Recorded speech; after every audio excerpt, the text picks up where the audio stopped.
السلام علیکم ورحمۃ اللہ وبرکاتہ. اعوذ باللہ من الشیطان الرجیم. بسم اللہ الرحمن الرحیم.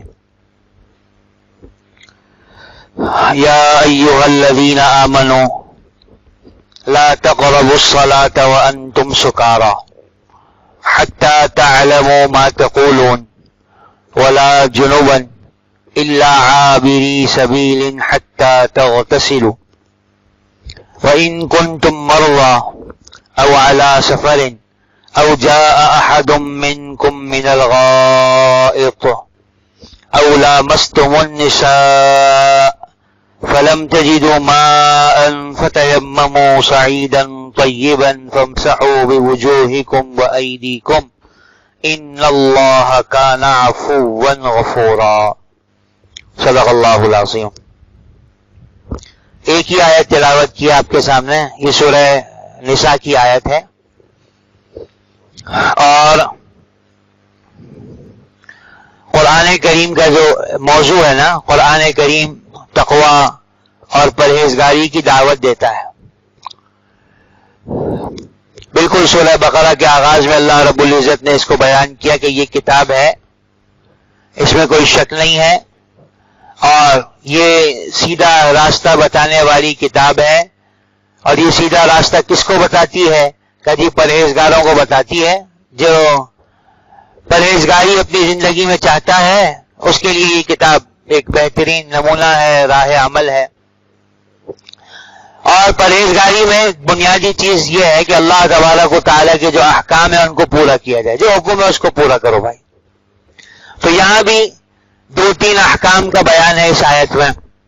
اس میں سب سے پہلی چیز کیا ہے؟ اللہ تبارک و تعالیٰ فرماتے ہیں یا ایھا الذین آمنوا، اے ایمان والوں، لا تقربوا الصلاة وانتم سکارى. جس حالت میں تم نشے میں ہو اس حالت میں تم نماز کے قریب نہ جاؤ. سورہ بقرہ میں حضور اکرم صلی اللہ علیہ وسلم کو اللہ تبارک و تعالیٰ مخاطب کر کے ارشاد فرماتے ہیں کہ اے نبی صلی اللہ علیہ وسلم، یہ آپ سے شراب اور جوئے کے بارے میں پوچھتے ہیں. گزر چکی کئی سال پرانی بات، آیت آئی تھی درس میں. آپ ان سے کہہ دیجئے اس میں بڑا گناہ ہے، ہاں تھوڑے بہت فائدے بھی ہیں. شراب، عربوں کے معاشرے میں شراب بہت رائج تھی. کچھ دیر بھی اس کو پیے بغیر رہا نہیں جاتا تھا. اسلام کا مزاج یہ ہے کہ یہ آہستہ آہستہ احکام اس نے نازل کیے ہیں. آپ دیکھیں سود کی حرمت حجۃ الوداع کے موقع پہ آئی ہے. آپ نے جو زندگی کا آخری حج فرمایا اس وقت سود حرام کیا گیا. اس سے پہلے سود چل رہا تھا، جائز تھا. بالکل آخر وقت ہے، 2-3 مہینے کے بعد ہی حضور اکرم صلی اللہ علیہ وسلم نے دنیا سے پردہ فرما لیا. مکہ معظمہ میں بھی شراب پی جاتی تھی. ہاں یہ اور بات ہے اللہ کی طرف سے کہ اللہ تبارک و تعالیٰ نے جن حضرات کو سلیم طبیعتیں دی تھیں، جہالت کے زمانے میں بھی کبھی انہوں نے شراب نہیں پی. جیسے حضور اکرم صلی اللہ علیہ وسلم کا نام نامی ہے ابو بکر رضی اللہ تعالیٰ عنہ، حضرت عثمان رضی اللہ تعالیٰ عنہ. کبھی جائز تھی، یعنی پی جاتی تھی اور شریعت نے منع بھی نہیں کیا تھا. ابھی تو اسلام آیا بھی نہیں تھا، لیکن کبھی انہوں نے ہاتھ نہیں لگایا اس کو. بس طبیعت پسند نہیں کرتی تھی، گھناتی تھی. لیکن بہرحال چونکہ اسلام کی طرف سے کوئی حکم نہیں آیا تھا تو شراب پی جاتی تھی، چلتی تھی. اور بہرحال شراب دیکھنے والے دیکھتے تھے کہ اس کا ایک نقصان ہے، نشہ ہو جاتا ہے، جھگڑے ہوتے ہیں، مار پیٹ ہو جاتی ہے، قتل تک بات چلی جاتی ہے. تو ایک دفعہ مدینہ طیبہ میں حضرت عمر رضی اللہ تعالیٰ عنہ، حضرت معاذ ابن جبل رضی اللہ تعالیٰ عنہ، اس جیسے اور صحابہ، کچھ یہ اونچے درجے کے صحابہ ہیں. حضرت عمر آپ جانتے ہیں ان کی کیا شخصیت، کیا ان کی خصوصیت ہے. معاذ ابن جبل رضی اللہ تعالیٰ عنہ، اللہ کے رسول صلی اللہ علیہ وسلم نے فرمایا کل قیامت کے دن علماء کا جھنڈا ان کے ہاتھ میں ہوگا، سارے علماء ان کے پیچھے جنت میں جائیں گے. حلال حرام کو سب سے زیادہ جاننے والے ہیں معاذ ابن جبل رضی اللہ تعالیٰ عنہ. آپ علیہ الصلوۃ والسلام نے اپنی زندگی میں یمن کا قاضی بنا کے ان کو بھیجا. یہ ان صحابہ میں سے ہیں جنہوں نے حضور صلی اللہ علیہ وسلم کے زمانے سے ہی آپ علیہ الصلوۃ والسلام کی نگرانی میں فتویٰ دینا شروع کر دیا تھا. آپ یہ مسائل بتایا کرتے تھے. حضرت معاذ رضی اللہ عنہ جب یمن جانے لگے تو آپ علیہ الصلوۃ والسلام نے ان سے کہا کہ معاذ تم ایک قوم کے پاس جا رہے ہو جو اہل کتاب ہے، عیسائی ہیں، تم بتاؤ اگر وہ تم سے کوئی مسئلہ پوچھیں اسلام کے مطابق کیا کرو گے، کیسے جواب دو گے؟ کہا قرآن سے جواب دوں گا. کہا اچھا اگر قرآن کریم میں وہ حکم تمہیں نہ ملے تو کیا کرو گے؟ کہا آپ کی احادیث سے جواب دوں گا. کہا اگر وہ حکم حدیث میں بھی نہ ملے، ایسے بہت سارے احکام ہیں آتے رہتے ہیں، پھر کیا کرو گے؟ کہا میں اپنی رائے سے مسئلہ بیان کروں گا اجتہاد کرتے ہوئے، اور اللہ پوری کوشش کروں گا کہ مجھ سے اس میں کوئی کمی نہ ہو. آپ خوش ہو گئے آپ علیہ الصلوۃ والسلام، اور خوشی سے حضرت معاذ رضی اللہ تعالیٰ عنہ کے سینے پہ ایسے ہاتھ مارا اور ارشاد فرمایا کہ تمام تعریفیں اس اللہ کے لیے جس نے اپنے نبی کے قاصد یعنی اس معاذ کو اس چیز کی توفیق دی، یعنی اجتہاد کر کے مسئلہ بتانا قرآن حدیث کو بنیاد بنا کر، جس سے اللہ اس کے رسول خوش ہوتے ہیں. یہ اس درجے کے اونچے صحابہ ہیں. یہ حضرت حضور صلی اللہ علیہ وسلم کے پاس آئے اور کہا اللہ کے رسول یہ شراب لوگ پیتے ہیں، اس کے بعد کہیں جھگڑا ہو جاتا ہے، کہیں کچھ ہو جاتا ہے، کیا اس کا مسئلہ ہے؟ حرمت اس کی نازل ہو جانی چاہیے، پیتے رہیں، کیا ہے؟ اس میں اللہ رب العزت نے پہلی آیت اتاری یسألونک عن الخمر والمیسر، یہ آپ سے شراب کے بارے میں، جوئے کے بارے میں پوچھتے ہیں، آپ ان سے کہہ دیجئے فیہما اثم کبیر، بڑا گناہ ہے اس کے اندر، بڑا گناہ ہے. ومنافع للناس، تھوڑے سے فائدے بھی ہیں دنیاوی ظاہری زندگی کے، لیکن نقصان اس کا، گناہ اس کا زیادہ ہے. پر جب یہ آیت نازل ہوئی نا، اس سے حرمت تو نازل نہیں ہوئی تھی شراب کی، لیکن اکثر لوگوں نے شراب پینا چھوڑ دی کہ نہیں بھائی، جب اللہ میاں کہہ رہے ہیں کہ اس میں گناہ ہے تو کیا ضرورت پینے کی. لیکن بہرحال چونکہ حرمت نازل نہیں ہوئی لہذا پی جا رہی تھی. اس میں ایک اور واقعہ ہو گیا جس واقعے پہ یہ آیت نازل ہوئی. عبد الرحمن ابن عوف رضی اللہ تعالیٰ عنہ کے گھر دعوت، یہ بھی مشہور صحابی ہیں، عشرہ مبشرہ میں سے ہیں، مشہور تاجر ہیں عبد الرحمن ابن عوف رضی اللہ تعالیٰ عنہ. ان کے گھر دعوت تھی، جیسے ہوتا ہے اس وہ دعوت ہوئی، دعوت کے بعد وہی شراب کا دور چلا. شراب کے دور سے فارغ ہوئے تو نماز کا وقت تھا.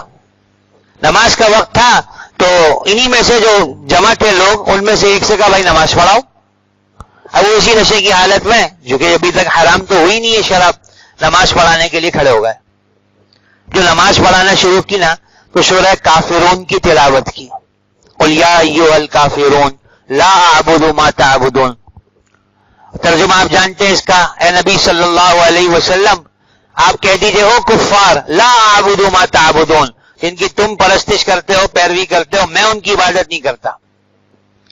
نشے میں تھے، زبان نے ساتھ نہیں دیا. لا اعبد ما تعبدون کی جگہ ان کی جو صاحب نماز پڑھا رہے تھے ان کے منہ سے اعبد ما تعبدون نکل گیا، لا رہ گیا. اب ترجمہ کیا ہو گیا کہ جن کی آپ عبادت کرتے ہیں میں بھی انہی کی عبادت کرتا ہوں. اب یہ نشے میں ہوا، جان بوجھ کے کوئی کہا لیکن نکل گیا زبان سے. اس پہ یہ آیت نازل ہوئی کہ بھائی نماز نشے کی حالت میں نہیں ہوگی اور دن میں 5 دفعہ نماز پڑھنی ہے. تو جب نشے کا وقت ہے نماز نہیں پڑھو، کیا مطلب کہ نماز کے وقت میں تم شراب نہیں پی سکتے ہو؟ نماز کے وقت میں کیا نہیں پی سکتے؟ شراب نہیں پی سکتے. اکثر صحابہ رک گئے کہ نماز دن میں 5 دفعہ پڑھنی ہے، اب کون نشے سے اپنے آپ کو سنبھالتا پھرے گا. اس پر یہ آیت نازل ہوئی، لیکن حرمت ابھی بھی نازل نہیں ہوئی. دیکھو یہ اسلام کا مزاج ہے، آہستہ آہستہ حکم کو اس نے نازل کیا، آہستہ آہستہ. یہاں ایک قصہ سناؤں آپ کو، پہلے بھی آپ نے سنا ہوگا مجھ سے. ہندوستان، قدیم ہندوستان، جب ہندوستان پاکستان اکٹھے تھا، ایک ہندو مسلمان ہو گیا. اسلام میں تو اللہ نے جاذبیت رکھی ہے نا، حق مذہب تو یہی ہے. اب جس کے دل میں ذرا سا بھی نیک خیال آتا ہے اور گناہوں کی، کفر کی جو ایک سیاہ چادر ہے وہ چھٹتی ہے نا، تو اس کو اسلام کی خوبیاں نظر آنے لگتی ہیں. جیسے آنکھوں پر کالا پردہ نہ ہو تو سورج کی روشنی نظر آتی ہے نا، ایسے جب دل سے گناہوں کی اور کفر کی یہ تلچھٹ، یہ دلدل ہٹتی ہے نا تو اسلام کی روشنی نظر آتی ہے. اس کو بھی کہیں نظر آ گئی، مسلمان ہو گیا. مسلمان ہو گیا. اتنے میں بس کچھ ہی دن گزرے کہ رمضان آ گیا. اب لوگوں نے سے کہا بھائی اب تو مسلمان ہو گیا, اب تجھے کیا رکھنا ہے؟ روزہ رکھنا ہے, روزہ رکھنا ہے. اب گرمی کے روزے ہوں گے 15-16 گھنٹے کے کہیں, اور گرمی ہوتی ہے. زندگی میں کبھی کوئی شخص بھوکا نہیں رہا, اب اس کا نمبر آیا روزے رکھنے کا, اس نے جو 1-2 روزے رکھے نا, اس نے کہا بھائی میں تو بس, میری تو بس ہے, مجھ سے نہیں ہوتا یہ اسلام. دوبارہ بیچارہ کفر کی طرف لوٹ گیا. حضرت مولانا اشرف علی صاحب تھانوی نور اللہ مرکزہ کو لوگوں نے بتایا کہ بھائی یوں ہوا, ہم نے اس کو یوں ترغیب دی, اس نے کہا میں مسلمان جو جاؤں. نے کہا تم نے اس کو کافر کیا, کیا تھا ابھی روزے نہ رکھتا تو بعد میں قضا کر لیتا, نیا نیا مسلمان ہوا تھا. کچھ وقت لگتا, اسلام کی حقانیت اس کے دل میں بیٹھ جاتی, پکا ہو جاتا, پھر سارے روزے رکھتا. کیا بات تھی ایسا؟ ہم دیکھو یہ مجمع جو بیٹھا ہے ہمارا, یہ بوڑھے, یہ جوان, یہ شوگر کے مریض, یہ جن کے بائی پاس ہو چکے ہیں, رمضان سے پہلے ان کے بچے ان سے کہتے ہیں آپ روزہ نہیں رکھیں گے, ڈاکٹر کہتا ہے آپ روزہ نہیں رکھیں گے, اور یہ بوڑھے کہتے ہیں, یہ مریض کہتے ہیں کہ بھائی جئیں گے یا مریں گے, کیا تو کر رکھیں گے, روزہ تو رکھیں گے. اندر جب کہیں اتر جائے بات, پھر تھوڑی کوئی آدمی چیزیں چھوڑتا ہے. تو اسلام نے اسی نہج پر حکم نازل کیے ہیں, دل اور دماغ کو تیار کیا ہے. میں یہ آپ کو سناؤں, آگے آپ حیران ہو جاؤ گے اسلام کی تربیت کا رخ کیا ہے. ابھی حرمت نازل نہیں ہوئی, ہاں کہہ دیا بھائی نماز کے وقت میں نہیں پینی, طے ہو گیا. اب کا یہ سلسلہ چل ہی رہا تھا, اس میں ایک اور واقعہ پیش آ گیا. غالباً عتبان ابن مالک رضی اللہ تعالیٰ عنہ صحابی, انہوں نے بھی دعوت کی. وہی دعوت میں کھانے کے بعد وہی شراب کا دور چلا. اب کیا ہوا جی, جیسے عربوں کا ایک مزاج تھا نا, وہ اپنی قوم, اس پر ان کو بڑا فخر تھا. عربوں کا مزاج ہے, یہ قوم پہ بڑا فخر ہے, اور وہ اپنی قوم کے فخر کے سے متعلق اشعار سنایا کرتے تھے. اس میں ایک صحابی نے, حضرت سعد ابن ابی وقاص رضی اللہ عنہ کا نام آتا ہے, اشعار پڑھنا شروع کیے, اور اس میں اپنے قوم کے فضائل سنائے. انصار بھی بیٹھے ہوئے تھے, ان کی تھوڑی سی برائی تھی ان اشعار میں. ایک صحابی انصار میں سے کھڑے ہوئے, اونٹ کا جبڑا اس کے ہاتھ میں تھا, لیا اور مارا سعد ابن ابی وقاص رضی اللہ عنہ کے سر پہ, دوڑ کر کے خون نکل آیا. اب پریشان, یا اللہ یہ کیا کیا, نشے کی حالت میں ہو گیا. پھر آپ علیہ الصلوۃ والسلام نے اللہ سے دعا کی کہ اللہ میاں اب تو کوئی واضح حکم نازل فرماتے شراب سے متعلق, واضح حکم. تو اللہ تبارک و تعالیٰ نے سورہ مائدہ کی آیتیں نازل فرمائی, جس میں صراحت سے اس کو ذکر کر دیا کہ بھائی یہ جو شراب ہے نا, شراب یہ حرام ہے, گندگی ہے, فَاجْتَنِبُوهُ, تمہیں اس سے بچنا ہے, بس اب نہیں پینی, خلاص حرام ہو گئی. اور یہ اصول ہے کہ جس کا پورا مٹکا پی کے نشہ آتا ہو, مٹکا پی کے بعد جو پرانے شرابی ہو جاتے ہیں نا, ان کو تھوڑی بہت شراب سے کچھ بھی نہیں ہوتا, لیکن کہا جس کا مٹکا پی کے نشہ آتا ہو اس کا قطرہ بھی حرام ہو گیا. اس کا کیا بھی حرام ہو گیا, قطرہ بھی کیا ہو گیا بھائی, حرام ہو گیا. سمجھ رہے ہیں میری بات, حرام ہو گیا. صحابہ میں اعلان ہو گیا جی شراب حرام ہو گئی, حرام ہو گئی. اب دیکھو صحابہ نے اس کی کیسے تعمیل کی. جس کو پتہ چلا حکم شراب حرام ہو گئی, کہ اس کے ہاتھ میں تھی نا, اس نے ڈال دی کہ بھائی نہیں پینی. حضور صلی اللہ علیہ وسلم نے اعلان کیا گھروں میں جو شراب رکھی ہوئی ہے ساری ایک جگہ لا کے جمع کر دو. ایک جگہ لا کے کیا کر دو بھائی, جمع کر دو. جمع کر دی صحابہ نے. آپ علیہ الصلوۃ والسلام نے اپنے ہاتھ مبارک سے وہ جو مشکیزیں جن میں شراب رکھی ہوئی تھی ان کو پھاڑا ہے, توڑا ہے, اور شراب بہی ہے. اور پھر صحابہ سے کہا بھائی توڑو اس کو. صحابی کہتے ہیں ایسے جیسے نا, جیسے سیلاب کا پانی نہیں چلتا گلیوں میں, ایسے شراب مدینے کی گلیوں میں چلی ہے. اور کہا کتنے عرصے تک ایسا ہوا کہ جب کبھی بارش ہوتی تھی تو جو مٹی میں اتنی شراب گئی تھی نا, تو کبھی شراب کا رنگ ظاہر ہو جائے, کبھی بو ظاہر ہو جائے, ایسا ہو جائے. اب شراب پی جاتی تھی تو شراب کی تجارت بھی ہوتی تھی. ایک صحابی تھے اور تاجر تھے شراب کے, اپنا سارا سرمایہ لے کر شراب خریدنے کے لیے شام گئے. واپس لے کے آ رہے تھے, ابھی مدینہ میں پہنچے نہیں تھے کہ پتہ چلا کہ جی شراب کی تو حرمت کے احکام نازل ہو گئے ہیں. تو مدینہ منورہ میں شراب لے کے نہیں آئے, باہر چھوڑ دی, اور آگے حضور صلی اللہ علیہ وسلم کو بتایا, اللہ کے رسول صلی اللہ علیہ وسلم میں تو شراب لایا ہوں, تاجر ہوں, آپ جانتے ہیں, شراب میں نے مدینہ سے باہر چھوڑ دی ہے, بولیں کیا کرنا ہے. آپ نے کہا توڑ دو بھائی سارے مشکیزیں, اب یہ استعمال نہیں ہو سکتی. وہ ساری کمائی جو شراب پہ لگی تھی, ساری کمائی, اور جس سے نفع کی توقع تھی، بڑے نفع کی توقع تھی، صحابی نے کہا جیسا آپ نے فرمایا، گئے اپنے ہی ہاتھوں سے ان سارے مشکیزوں کو کیا کیا، توڑ دیا. تو یہ ہے صحابہ کا پھر حکم کی کیا کرنا، تعمیل کرنا. ٹھیک ہے نا. تو یہاں بات کیا ہو گئی کہ شراب حرام ہے. اچھا یہی اسی سے متعلق ایک اور مسئلہ سن لیں. الکوہل بھی حرام ہے، الکوہل اسپرٹ، لیکن ہر الکوہل حرام نہیں ہوتا. کیا کو مسئلہ آپ نے دیکھا ہوگا، یہ جو ہماری ہومیوپیتھک کی دوائیاں ہوتی ہیں نا، اس میں لکھا ہوتا ہے 100% الکوہل. لیب میں کبھی دیکھا ہو، اس کی شیشیوں میں لکھا ہوتا ہے. اور کئی چیزوں میں الکوہل استعمال ہوتا ہے. ہر الکوہل حرام نہیں ہے. کون سا الکوہل حرام ہے وہ مجھ سے سن لیں. وہ الکوہل جو کشمش سے بنا ہو، یا انگور سے بنا ہو، یا کھجور چھوارے سے بنا ہو. کشمش، انگور، کھجور چھوارا، اس سے بننے والے جو الکوہل اور اسپرٹ ہے نا وہ حرام ہے. بقیہ جو الکوہل ہے وہ حرام نہیں ہے. عام طور پہ ہمارے پرفیومز میں جو الکوہل استعمال ہوتا ہے، یا دوائیوں میں جو الکوہل استعمال ہوتا ہے، جو اسپرٹ استعمال ہوتا ہے، وہ حرام الکوہل، حرام اسپرٹ نہیں ہوتا، حلال ہوتا ہے. لہذا پرفیوم بھی استعمال کیا جا سکتا ہے، ہومیوپیتھک کی دوائیاں بھی استعمال کی جا سکتی ہیں. ہاں کسی پکے ذریعے سے یہ پتہ چل جائے کہ اس میں وہی والا الکوہل استعمال ہوا، پھر اور بات ہے، پھر حرام ہوگا. اور یہ جو میں آپ سے کہہ رہا ہوں کہ اس میں یہ استعمال نہیں ہوتا، اس کی وجہ یہ ہے کہ یہ الکوہل جو انگور سے بنتا ہے، یا کشمش سے بنتا ہے، یا کھجور سے بنتا ہے، یہ بڑا مہنگا ہوتا ہے. یہ ایسی چھوٹی چیزوں میں ڈالتے نہیں ہیں یہ لوگ، یہ شراب کے لیے استعمال ہوتا ہے. سمجھ رہے ہیں میری بات. تو ہر الکوہل حرام نہیں ہوتا، ہر اسپرٹ حرام نہیں ہوتا. جو اس سے بنا ہے نا وہ حرام ہے. ہاں شراب بن گئی ایک چیز، بس پھر وہ کس چیز سے ہی بنی، چاول سے بنی، گندم سے بنی، سڑی ہوئی کسی چیز سے بنی، کیسے بھی بنی، شراب بن گئی تو حرام ہے. حضور اکرم صلی اللہ علیہ وسلم کی عادت شریفہ نبیذ پینے کی تھی. یہ ایک سنت مشروب ہے، آپ اس کو اہتمام سے پیا کرتے تھے. طاقتور بھی ہے، سنت بھی ہے. کیا کسی پیالے میں پانی ڈال دیا جاتا حضور صلی اللہ علیہ وسلم کے لیے، اس میں کچھ کشمش یا منقع ڈال دیا، یا کچھ کھجور ڈال دی، سمجھ رہے، اور صبح بھگویا نا، دوپہر میں، شام میں آپ اس کو پی لیتے تھے. تو کیا ہوتا تھا کہ وہ جو کھجور یا کشمش ہوتی نا، اس کی مٹھاس پانی میں آ جاتی تھی. سمجھ رہے ہیں میری بات.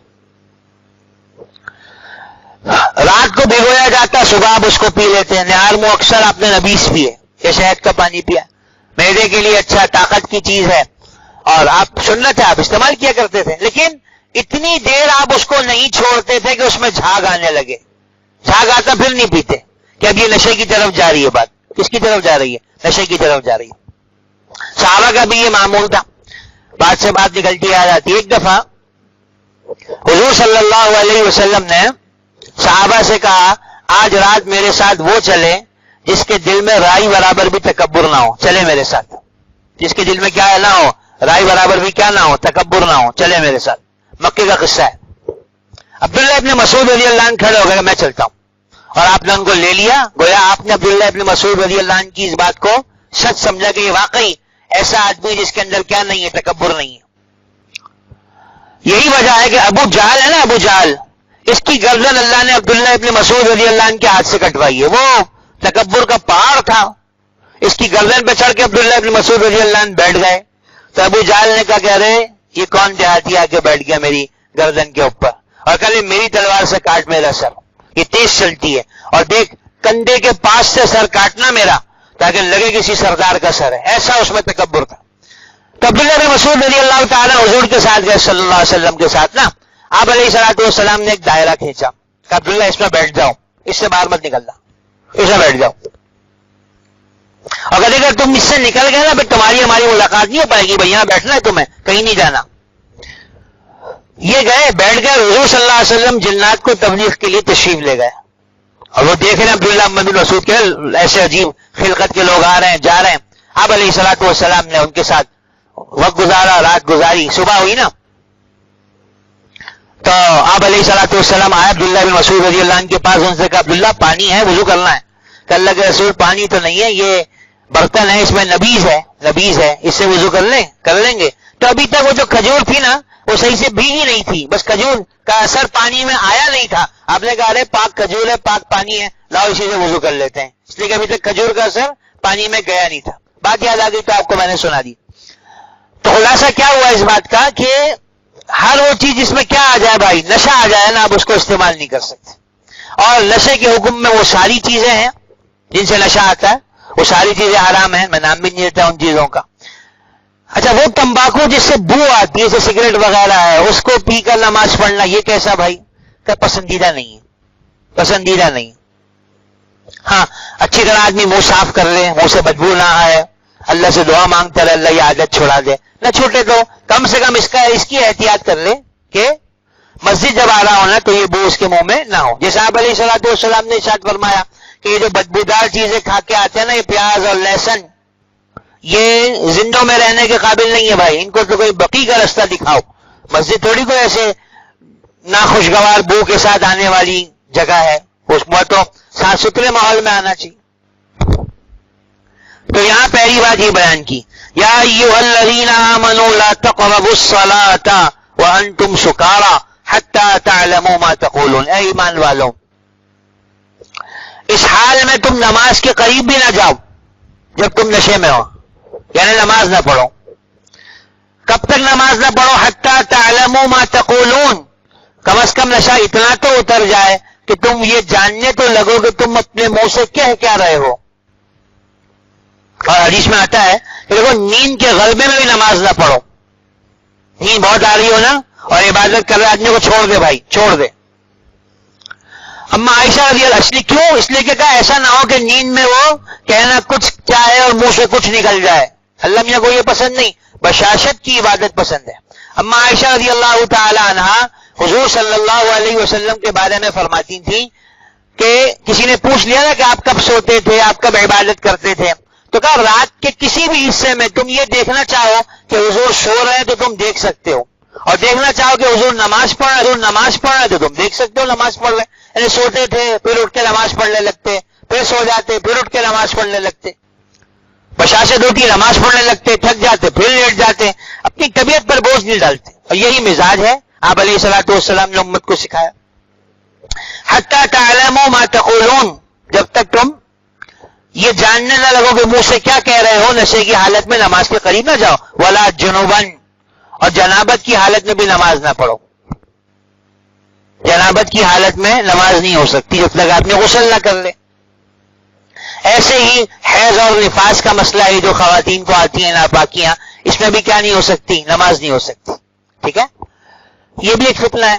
ایک صحابیہ یا صحابہ کے بعد تابعین میں سے کوئی تھی، اما عائشہ رضی اللہ تعالی عنہا کے پاس آئیں اور ان سے کہا یہ کیا بات ہے کہ ناپاکی کے دنوں میں ہم جو نماز نہیں پڑھتے، روزہ نہیں رکھتے، تو روزے کی قضا کا تو بعد میں کہا جاتا ہے قضا کر لو، نماز کی قضا کیوں نہیں کرائی جاتی؟ روزے کی قضا ہے نا. رمضان میں خاتون ایام سے ہیں، جتنے دن انہوں نے روزہ نہیں رکھا اتنے دن کی کیا کرنی ہے؟ ان کو قضا کرنی ہے، لیکن نماز کی قضا نہیں کرنی، گئی معاف ہو گئی. تو آپ رضی اللہ تعالی عنہ، حضرت عائشہ رضی اللہ تعالی عنہ نے اس خاتون سے کہا احروریۃ انتی، ارے تو خارجی ہو گئی ہے، یہ کیسی باتیں کر رہی ہے؟ بھائی ہمیں اللہ کے رسول صلی اللہ علیہ وسلم نے یہی سکھایا ہے کہ ناپاکی کے دنوں کے روزوں کی قضا ہے، ناپاکی کے دنوں کی نمازوں کی کیا نہیں ہے؟ قضا نہیں ہے. بس یہ بات ہے. حضرت علی رضی اللہ تعالیٰ عنہ فرمایا کرتے تھے کہ اگر دین عقل پہ چلنے کا نام ہوتا، کس پہ چلنے کا نام ہوتا؟ عقل پہ چلنے کا نام ہوتا، تو موزوں پر مسا جو کیا جاتا ہے نا، وہ نیچے والے حصے پہ کیا جاتا ہے. گندے تو وہ ہوتے ہیں، اور ہم موزے مسا کہاں کرتے ہیں بتاؤ بھائی؟ اوپر کرتے ہیں. کہا اس لیے کہ میں نے اللہ کے رسول صلی اللہ علیہ وسلم کو ایسے ہی مسا کرتے دیکھا ہے. تو دین کس کا نام نہیں؟ عقل پہ چلنے کا نام نہیں. دین تو کس کا نام ہے؟ جو اللہ کے رسول صلی اللہ علیہ وسلم نے کیا اس کی پیروی کا نام کیا ہے بھیا؟ دین ہے. آج ایک فتنہ اٹھا ہے کہ یہ کیا ظلم ہے کہ ناپاکی کے دنوں میں 8-8 10-10 دن خاتون کو نماز پڑھنے سے روک دیا جاتا ہے. ارے روک کیوں جاتا ہے؟ ارے اللہ رب العزت نے، اللہ کے رسول صلی اللہ علیہ وسلم نے یہ حکم دیا نماز نہیں پڑھنی. دیکھو خواتین کے لیے کتنی آسانی ہے، نہ پڑھنی ہے نہ بعد میں اس کی کیا کرنی ہے؟ قضا کرنی ہے. اور روزے کا وہ سال میں ایک ہی بار تو آتے ہیں، اور کتنے روزے چھوٹ جائیں گے؟ حیض کی کم از کم مدت 3 دن، حد سے حد 10 دن. تو اگر کسی خاتون کو 10 دن بھی پورے آئے تو بولو 10 روزوں کی قضا کرنی ہے نا اس کو. مہینے میں 1 روزے کی قضا بھی کر لے تو آنے والے رمضان سے پہلے پہلے اس کے قضا روزے کیا ہو جائیں گے بھائی؟ پورے ہو جائیں گے. کتنا آسان ہے. تو کیا کہا؟ ولا جنوبن، جب تک تم جنوبی ہو نا اس وقت تک بھی تم نماز نہیں پڑھ سکتے. الا عابری سبیل، ہاں اگر تم مسافر ہو تو مسئلہ اور ہے جیسا کہ آگے آ رہا ہے. حتی تغتسلوا، یہاں تک کہ تم کیا نہ کر لو، غسل نہ کر لو، اس وقت تک تم کیا نہیں کر سکتے؟ نماز نہیں پڑھ سکتے. بس میں یہی بات ختم کرتا ہوں. یہاں لفظ غسل آ گیا، غسل. تو میں نے کہا ایک دفعہ غسل کا جو مسنون طریقہ ہے نا وہ آپ کے سامنے عرض کر دوں، بس پھر یہاں بات ختم کرتے ہیں. غسل کا بھی تو ایک مسنون طریقہ ہے نا. اچھا، حضور صلی اللہ علیہ وسلم کے مبارک زمانے میں نا برتن ہوتے تھے جس سے وضو غسل کیا جاتا تھا. آپ ایک چھوٹا برتن ہوتا ہے، اس کو مد کہتے ہیں، مد، اس سے وضو کر لیتے تھے. تو میرا خیال ہے اس کے اندر کوئی 170 گرام پانی آتا ہے، کتنا پانی آتا ہے، اس سے آپ وضو کر لیتے تھے. اور سا، یہ ایک برتن ہوتا ہے 3-3.5 کلو غالباً اس میں پانی آتا ہے، آپ اس سے غسل فرما لیا کرتے تھے. یعنی آپ کے بہت زیادہ پانی کا استعمال اسراف کے ساتھ نہیں تھا. ایک دفعہ سعد رضی اللہ تعالیٰ عنہ وضو فرما رہے تھے، پانی خوب استعمال کر رہے تھے، تو آپ نے کہا رہے سعد یہ کیا اسراف ہے؟ تو اس صحابی نے ذرا چونک کر اللہ کے رسول کیا وضو میں بھی اسراف ہوتا ہے؟ انہوں نے کہا ہاں بھائی، جاری نہر پہ بیٹھ کے وضو کر رہے ہو تو بھی اسراف سے بچو بھائی، نعمت ہے اللہ کی، کیوں ضائع کرتے ہو اس کا؟ اور یہ ہر نعمت کا مسئلہ ہے. ہمارے گھر میں جو بجلی چلتی ہے گوگے وہ ہماری ہے، اس کے ہم پیسے دیتے ہیں، اس میں بھی اگر اسراف ہوگا اللہ کیا جواب دینا ہوگا. میں نے حکیم اختر صاحب نور اللہ مرقدہ سے اس کو سنا، عجیب آدمی تھے حضرت، ہمارے کمرے میں گئے نا، لائٹ کھلی ہوئی تھی، کہا انا للہ و انا الیہ راجعون. دیکھو اللہ کی نعمت ضائع ہو رہی، کوئی نہیں کیا، لائٹ جل رہی، اللہ کیا اس کا جواب دینا. پھر کیا کہا کہ دیکھو لائٹ جلانے سے پہلے اس کو دیکھ لو کمرے میں لائٹ کی ضرورت ہے یا نہیں ہے. لائٹ بند کر کے دیکھ لو، تمہیں لگے کہ ضرورت ہے تو جلاؤ، ضرورت نہیں ہے تو نہ جلاؤ، نعمت ہے اللہ کی. آپ یہ کہہ کے آزاد نہیں ہو سکتے کہ جی میری مرضی، اس کے پیسے دو میں دیتا ہوں، کسی کا کیا ہے، میں 2 چلاؤں لائٹ ہے میں 4 چلاؤں. خیر، تو غسل کا مصنون طریقہ کیا ہے؟ سب سے پہلے ہاتھ دھوئے جائیں گے 3 دفعہ گٹوں تک، ٹھیک ہو گیا. اس کے بعد استنجا کیا جائے گا اگلا پچھلا، چاہے حاجت ہے چاہے حاجت نہیں ہے، اگلا پچھلا کیا کیا جائے گا؟ استنجا کیا جائے گا، ٹھیک ہو گیا. اس کے بعد اگر بدن پہ کہیں گندگی لگی اس کو دھویا جائے گا. اس کے بعد ویسے وضو کیا جائے گا جیسے وضو کیا جاتا ہے، پھر ہاتھ دھوئے جائیں گے، کلی کی جائے گی، ناک میں پانی ڈالا جائے گا، پورا جیسے وضو ہم کرتے ہیں، انگلیوں کا خلال، ہاتھوں کی، پاؤں کی، یہ ہو گیا. اس کے بعد 3 دفعہ پورے بدن پہ پانی بہایا جائے گا.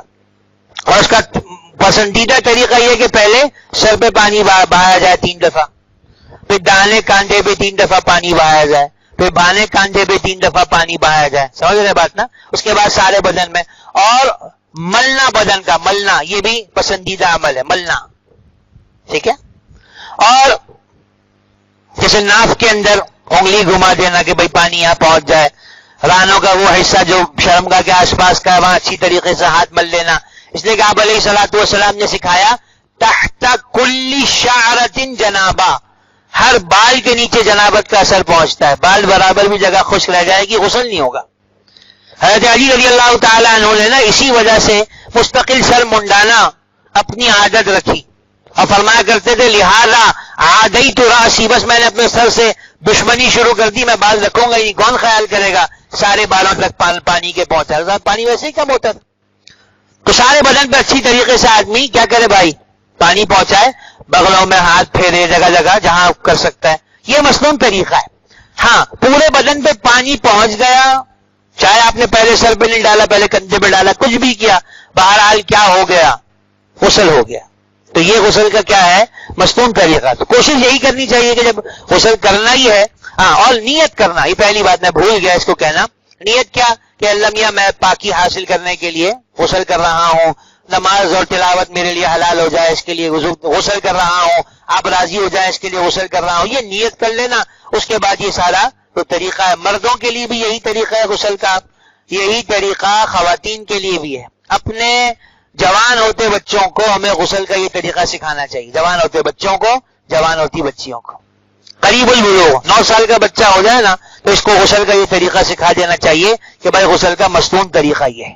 اللہ تبارک و تعالی مجھے آپ کو جو سنا پہ اہتمام سے عمل کی توفیق نصیب فرمائے. اللهم انت السلام ومنك السلام تباركت يا ذا الجلال والاكرام. اللهم صل على سيدنا مولانا محمد صلى الله عليه وسلم عبدك ورسولك. احسن عاقبتنا في الامور كلها اجرنا من خزي الدنيا وعذاب الاخره. وصلى الله تعالى على خير خلقه محمد وعلى اله واصحابه وامته اجمعين برحمتك يا ارحم.